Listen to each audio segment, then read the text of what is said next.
Hello everyone, this is Aparajita from विद्यार्थी.in और आज हम करने जा रहे हैं आपकी मोमेंट्स की बुक से chapter number 4 in the kingdom of fools के क्वेश्चन आंसर्स को। तो चलिए स्टार्ट करते हैं, बट उससे पहले मैं आपको बता दूं ये क्वेश्चन आंसर्स हमने सारे के सारे कवर किए हैं और मैं आपको बता दूंगी कि कौन कौन से इंपॉर्टेंट है आपके एग्जाम के लिए, ठीक है, जो लाइक 90% या 80% आ सकते हैं, ठीक है। एंड ये चैप्टर बहुत ही मस्त होने वाला है। चलिए जल्दी से स्टार्ट करते हैं। So think about it, page number 27 से लिया गया है। क्वेश्चन नंबर 1 क्या है? What are the two strange things the guru and his disciple find in the kingdom of fools. तो आप तो जानते हैं ये चैप्टर इतना बढ़िया चैप्टर है, इतना मस्त चैप्टर है। एक्चुअली मेरे स्कूल के टाइम पे इसका एक ड्रामा भी हुआ था एंड आई पार्टिसिपेटेड इन, तो बहुत मजा आया था इसके अंदर। तो किंगडम ऑफ फूल्स होता है एक राजा का किंगडम होता है जिसके अंदर सारे मंत्री एंड सब कुछ फूल होते हैं। क्यों होते हैं? क्योंकि भाई वो रात को दिन कर देते हैं, दिन को रात कर देते हैं। यानी कि सुबह सुबह जैसे हम उठते हैं ना, स्कूल जाते हैं, ऑफिस जाते हैं, वैसे वहां पे सुबह में लोग सोते थे, रात में बिजनेस करते थे अपना। तो ऐसा तो किंगडम फूल्स वाला ही कहलाएगा।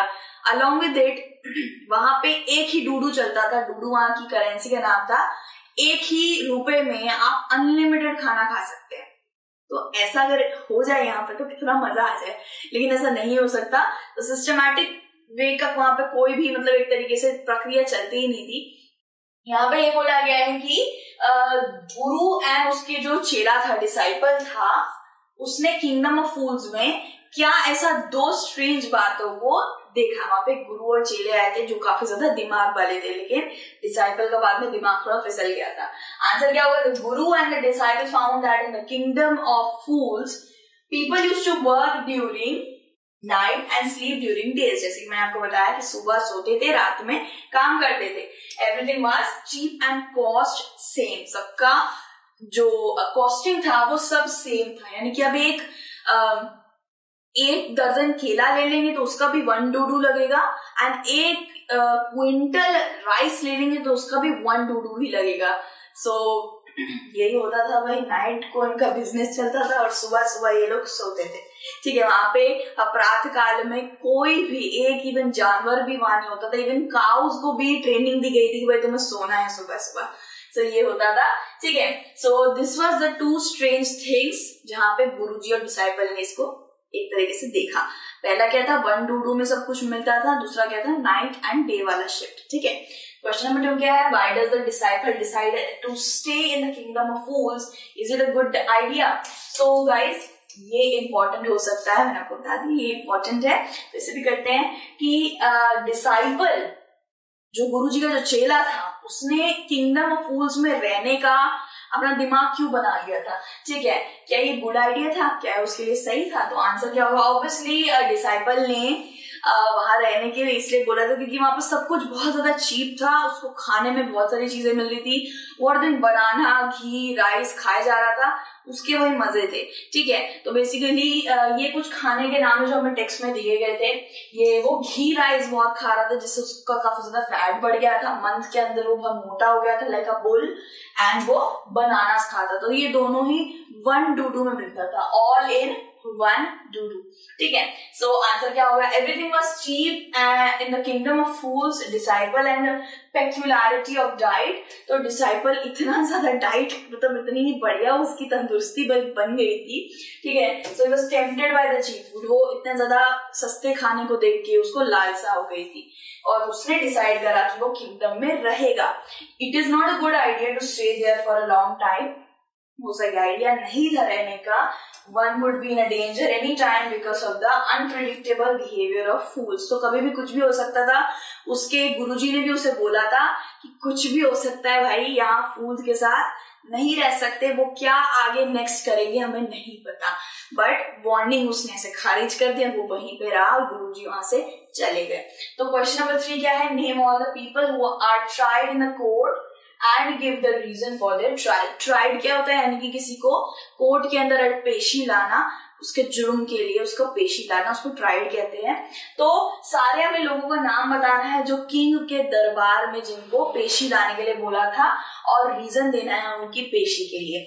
तो बेसिकली 4 लोग थे obviously, the merchant, the bricklayer, dancing वाली लड़की और ज्वेलर, ठीक है।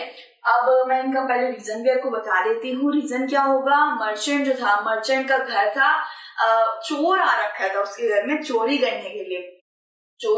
इंसान वो आया, वॉल से ऐसे घुस के जा रहा था, एक होल बना के उसके ऊपर पूरी जो वॉल थी वही धस गई, उसके ऊपर घर धस गया और वो मर गया। ठीक है। सो जो उसका भाई था, चोर का भाई था, वो पहुंचा भाई राजा के पास, बोल रहा है कि मेरे भाई, इनोसेंट भाई की हत्या हो गई है, ये मर्चेंट को सजा दो क्योंकि इसने घर तंदुरुस्ती तरीके से नहीं बनाया, पक्का घर नहीं बनाया। मर्चेंट ने ये बोला कि नहीं, ये तो ब्रिकलेयर की गलती है, तो ईंट पत्थर रख के जो ब्रिक बनाते हैं, वॉल बनाते हैं, उनकी गलती है, उनको बुलाइए। फिर ब्रिकलेयर को बुलाया गया। उसके बाद ये हमारा मर्चेंट होगा फर्स्ट, ये होगा सेकंड, ब्रिकलेयर को बुलाया गया। ब्रिकलेयर कह रहा है कि सॉरी मैंने जब ये बना रहा था तब मेरा ध्यान नहीं था, क्योंकि एक लड़की डांसिंग गर्ल वहां से बार बार ऊपर नीचे कर रही थी और उसके एंकलेट्स की, घुंघरों की छनकार मुझे डिस्ट्रैक्ट कर दे रही थी। तो बेसिकली उसने बोला कि डांसिंग गर्ल है भाई, उसने उसे डिस्ट्रैक्ट किया, उसकी गलती तो नहीं है। उसके बाद डांसिंग गर्ल आती है, अरे क्या बताऊं राजा जी, मेरी गलती नहीं है, ये गोल्डस्मिथ की गलती है, मैंने उसे थोड़ा बहुत सोने का सामान दिया था बनाने के लिए। गोल्डस्मिथ क्या कर रहा था, गोल्डस्मिथ मुझे ऊपर नीचे करवाया जा रहा था, कह रहा था तुम्हारे टाइम लगेगा बनने के लिए। उसके बाद गोल्डस्मिथ कहता है कि भाई मेरी भी गलती नहीं है महाराज जी, वो क्या हुआ था ना, मर्चेंट जो था ना, मर्चेंट उसका मैं सामान बना रहा था, इसीलिए उस लड़की को ऊपर नीचे करवाना पड़ा। तो एक के ऊपर एक इल्जाम लगे जा रहे थे। ठीक है, दिस वाज द रीजन कि ये लोगों को कोर्ट में लाया गया था और ये लोग थे। तो owner of the house obviously, IE किसको कहते हैं, आईई को दैट इज भी बोला जाता है। ठीक है, या एज अ लाइक होता नहीं, एक नॉलेजेबल थिंग है, लिटरेचर के अंदर आता है, इसे यूज कर सकते हैं, दैट इज की जगह i e, so it makes a good impression, right. तो owner of the house i e, the merchant, bricklayer second होगा, डांसिंग गर्ल होगा, और उसके बाद फोर्थ पे आ जाएगा goldsmith, were tried in a king court. King court में आए थे, वो इसलिए ट्राइड हुए थे क्योंकि जो थीफ मर गया था जब wall of the merchant house had collapse, merchant की हाउस कोलैप्स गई, the merchant was tried for building a weak wall. तो ऐसे ही करके सबने एक तरीके से वो लोग ट्राइड हुए थे। मर्चेंट का बता दिया, bricklayer were tried to doing his work carelessly, उसने अपना काम ढंग से नहीं किया, इसलिए उसे बुलाया गया। Dancing girl was tried disturbing the concentration of the bricklayer, bricklayer की कंसंट्रेशन खराब करने के लिए डांसिंग गर्ल को बुलाया, और गोल्डस्मिथ को बुलाया कि वो डांसिंग गर्ल को ऊपर नीचे वॉक करवा रहा था in the house, to the house dozen times. ठीक है, तो this was all the reasons. तो हमारे इसमें क्या है, बेसिकली हमारे इसमें 4 किरदार हैं जो कोर्ट में आए थे। ठीक है, अब आ जाते हैं क्वेश्चन नंबर 4 की तरफ। Who is the real culprit according to the king, why does he escape punishment. ठीक है, so this can be also important. Obviously आप विद्यार्थी.में पे प्रीवियस क्वेश्चन पेपर पे जा सकते हैं, वहां पे आपको सारे क्वेश्चन पेपर्स आप एक बार देख लेंगे तो आपको पता चल जाएगा कौन कौन से रिपीट हो रहे हैं क्वेश्चंस। ठीक है, तो यहाँ पे बोला गया है कि रियल कल्प्रिट किंग के अकॉर्डिंग कौन था, why does he escape punishment, वो पनिशमेंट उसे मिली ही नहीं।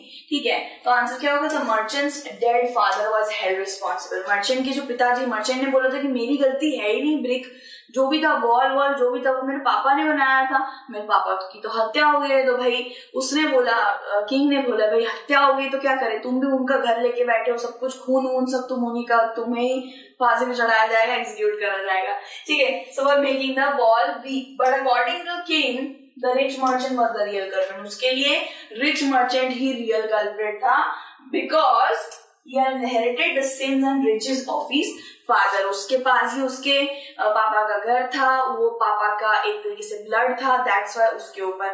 तो कितनी हंसी की बात है, मतलब इतनी ज्यादा फालतू की बात है कि जो मरा वो पहले से ही थीफ था, और थीफ मरने का क्या हो सकता है, मतलब उसपे वॉल गिरी, उसकी गलती थी, और वो थीफिंग करने उसके घर गया था, वो सब उसकी गलती थी। बट यहाँ पे क्या ही चल रहा है, देखिए किंगडम ऑफ फूल्स है भाई। एस्केप द पनिशमेंट, वो पनिशमेंट एस्केप इसलिए करा because he was too thin to fit the state. अब चलो भाई, राजा जी ने क्या करा, राजा जी ने इसको बिठा दिया, स्टेट पे बिठा दिया, लेकिन इतना मोटा था, बोला नहीं ये सॉरी ये इतना थिन था, ये बहुत पतला था। तो कहते नहीं ये तो बड़ा पतला है, हमें तो कोई मोटा तंदुरुस्त इंसान चाहिए जिसका हम एग्जीक्यूशन कर पाए, इसको हटाओ, किसी और को लेके आओ। तो मतलब अपने ही मन से कुछ भी चले जा रहा था वहां पे, ठीक है। सो क्वेश्चन नंबर 5 है, what are the guru's word of wisdom. गुरु के जो विजडम वाले वर्ड थे वो क्या थे, उन्होंने क्या बोला था अंत में अपने डिसाइपल से अलग होते हुए। When does the disciple remember that, disciple को अपनी आप बीती पर शर्म क्यों आ रही थी, उसे गिल्टी फील क्यों हो रहा था कि उसने जो डिसीजन लिया है वो गलत है बिल्कुल, ठीक है। तो आंसर क्या होगा, गुरु जी को एक्चुअली प्रेजेंट पास्ट फ्यूचर सब कुछ दिखता था, वो बहुत ज्यादा जीनियस थे, विजडम से भरे हुए थे, वाइस मैन थे, उन्हें सारी चीजें दिख जाती थी। फूल्स के अनप्रेडिक्टेबल बिहेवियर भी वो गेस कर लेते थे, और वो ये भी बोल रहे थे कि ये जो अनप्रेडिक्टेबल बिहेवियर है कभी भी तुम्हें खतरे में डाल देगा या हमें खतरे में डाल सकता है। The guru's word where this, तो फ्रेजेस क्या है, दे आर ऑल फूल्स, ये सब पागल हैं, this won't last for ever, ये ज्यादा देर तक नहीं चलेगा ये सब चीजें, and you can't tell what they do next. तो उसने बोला था और तुम नहीं बता सकते कि ये तुम्हारे साथ नेक्स्ट क्या करेंगे। तो ये थे विजडम के कुछ वर्ड गुरुजी के मुंह से, ठीक है। फिर क्या है, डिसाइपल रिमेम्बर देम, डिसाइपल ने कब से याद किया, जब ऑब्वियसली उसका एग्जीक्यूशन होने जा रहा था, क्योंकि वो इतना ज्यादा खा पी के तंदुरुस्त हो गया था, घी राइस खा के भाई तंदुरुस्ती आएगी, तंदुरुस्त हो गया था कि उसको ही बुला लिया गया कि तुम इतने तंदुरुस्त हो, चलो चलो तुमको एग्जीक्यूट कर देते हैं। तो उस दिन उसे याद आया कि उसके गुरुजी ने उसे सही बोला था कि कभी भी कुछ भी नेक्स्ट कुछ भी हो जाए तुम्हारे साथ, तुम्हें नहीं पता, ठीक है। The disciple remembered them when he was arrested by the men of the king to execute merely because the fitted the stake, वो सिर्फ स्टेक पे फिट हो रहा था इसीलिए उसको मार दिया जा रहा था। It was because of the guru's word of wisdom that the execution was postponed, गुरु जी उसके बचाने आ गए थे इसीलिए उसका एग्जीक्यूशन पोस्टपोन हो गया था, अदरवाइज तो हो जाता, बलि का बकरा वही बन रहा था, ठीक है। How does a guru manage to save his disciples life, this is also an important question guys, ठीक है। सो अपने जो गुरुजी हैं उन्होंने अपने चेले की लाइफ कैसे करके बचाई, ठीक है। तो ऑब्वियसली गुरु और चेले ने एक तरीके से एक स्टोरी रची, गणना रची, और उसके सामने बड़बड़ बोलते गए कि मेरे को चढ़ा दीजिए सूली पे, मुझे चढ़ा दीजिए, अगर मुझे चढ़ाएंगे तो मैं अगले जन्म में राजा बन जाऊंगा, और बाकी जो दूसरा मेरे साथ मरेगा वो मिनिस्टर बन जाएगा। और राजा जो वहां का किंग था, किंग ऑफ फूल्स, वो ये नहीं चाहता था कि अगली लाइफ में भी कोई और राजा बने, अगली लाइफ में भी मुझे ही राजा बनना है, इसलिए बाद में जाके उसी को सूली पर चढ़ा दिया था, वो अपनी मर्जी से चढ़ा था, ठीक है। आंसर क्या है, the guru arrived on the time to save his disciple and created a drama.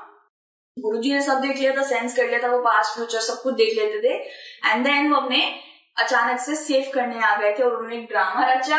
उसने किंग को ये बोला, it was an ordinary stake and whoever went to the stake first would become the king in the next life, वो अगले जन्म में राजा बनेगा जो भी इस पे एग्जीक्यूट होगा। सेकेंड जो मरेगा वो इसका मिनिस्टर बन जाएगा, ठीक है। The king wanted to avail himself of the opportunity, वो चाहता था कि वो अगले जन्म में भी किंग ही बने। The guru and his disciple were released, गुरु और डिसाइपल जी को छोड़ दिया गया obviously. Thus the guru managed to save his disciples life। तो क्या हुआ था एक्चुअली, गुरु ये तब बोल रहे मेरे को चढ़ाओ, फिर रात में ये बोला गया, गुरु जो वहां के जो किंग थे उन्होंने ये बोला कि काम करते हैं हम लोग रात में एग्जीक्यूट हो जाते हैं, मिनिस्टर्स को भी यही बोल दिया कि रात में एग्जीक्यूट हो जाते हैं, इससे बड़ा मौका नहीं मिलेगा। और अगले दिन उनकी बॉडीज को लाके रख दिया था सामने, सारी प्रजा ने ये बोला कि ये तो मर गए हैं, अब शोक मनाने लगे। और उसके बाद गुरु और चेला को बोला कि अरे आप कुछ तो करिए, आप ही को राजा चेला बनना पड़ेगा, आप ही को यहाँ पे राजा बनना पड़ेगा। एंड देन उस दिन से आप जानते हैं काया पलट गई होगी, ठीक है। सो यहाँ पे जो था गुरुजी वाज अ जीनियस एंड वो अपने डिसाइपल को मरने नहीं देने वाले थे। So this was it. Hope आपको ये सारी की सारी स्टोरीज बढ़िया लगी होंगी एंड क्वेश्चन आंसर्स बढ़िया लगे होंगे। आई होप आपको थोड़ी सी मदद मिली होगी। तो फिर से मिलेंगे एक बढ़िया से चैप्टर, स्टोरी या क्वेश्चन आंसर्स के साथ। टिल देन हमसे जुड़े रहिए। Take care, bye bye.